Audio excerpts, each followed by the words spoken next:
diferença entre diclofenac de sódio e diclofenac de potássio?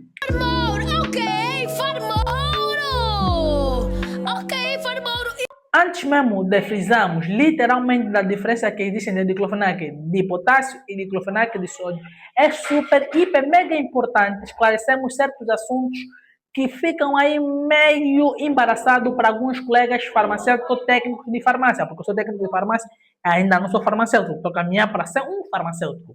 Então, eu vi hoje um técnico de farmácia falar para uma utente que é melhor ela beber um diclofenac de potássio em relação ao diclofenac de sódio, porque o diclofenac de sódio, por ele conhecer que sódio é um sal, causa uma hipertensão e o diclofenac de potássio não causa hipertensão. Pronto, isso é literalmente um mito e uma coisa que nós temos que acabar. Claro que eu não corrigi no exato momento, mas depois dei a dica ao farmacêutico e felizmente me reconheceu e então aceitou a minha dica. Então decidi gravar esse vídeo, pois embora milhares de pessoas já falaram sobre esse assunto. O diclofenac de sódio ou de potássio não é literalmente o potássio ou o sódio que tem ação anti-inflamatória e analgésica. Como vocês sabem que tem essa ação analgésica e anti-inflamatória é o próprio diclofenaco. Ou seja, basta ser diclofenaco para ter ação anti-inflamatória e analgésica, para reduzir a inflamação ou acabar com a inflamação e reduzir ou então acabar com a nossa dor. E então é através do processo de eliminar informações das prostaglandinas que elas acabam também causando como efeito adverso ou reação adversa o que é a hipertensão. Ou seja, é o diclofenaco que causa hipertensão.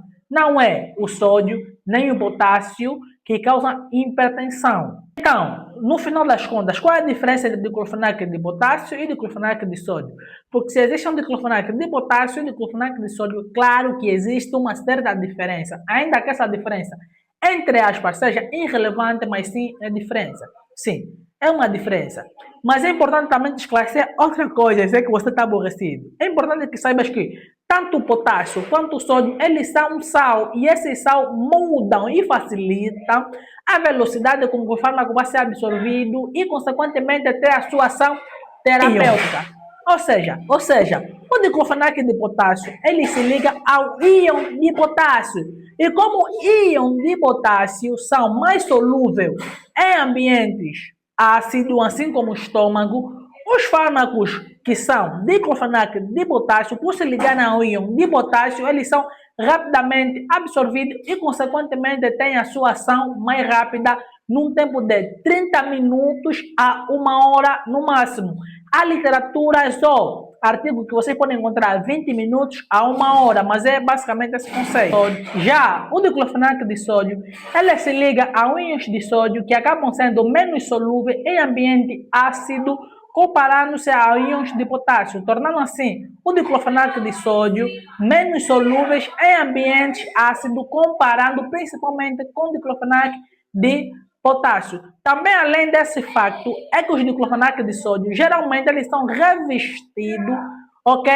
Com um revestimento entérico. Isso por quê? Porque o diclofenac em si, é importante que vocês saibam disso, acabam irritando, de alguma maneira, a parede estomacal também. Então, a maior parte do diclofenac de sódio, feliz ou infelizmente, eles têm esse revestimento.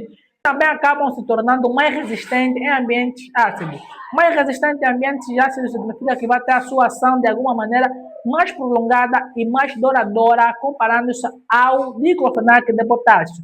Então é mais ou menos essa diferença. Se quiseres um medicamento diclofenaco, especificamente, com uma ação mais rápida, não bebe diclofenac de sódio, mas sim diclofenac de potássio. Mas se quiseres que o teu medicamento diclofenac tenha uma ação um pouco mais lenta e mais duradoura, em vez de beber o diclofenac de potássio, beba o diclofenac de sódio. É essa a diferença. Não no mecanismo de ação, mas sim na velocidade e tempo que esse medicamento vai ter para fazer a sua ação. A ação é exatamente a mesma, inibição das COX, ou da formação das prostaglandinas.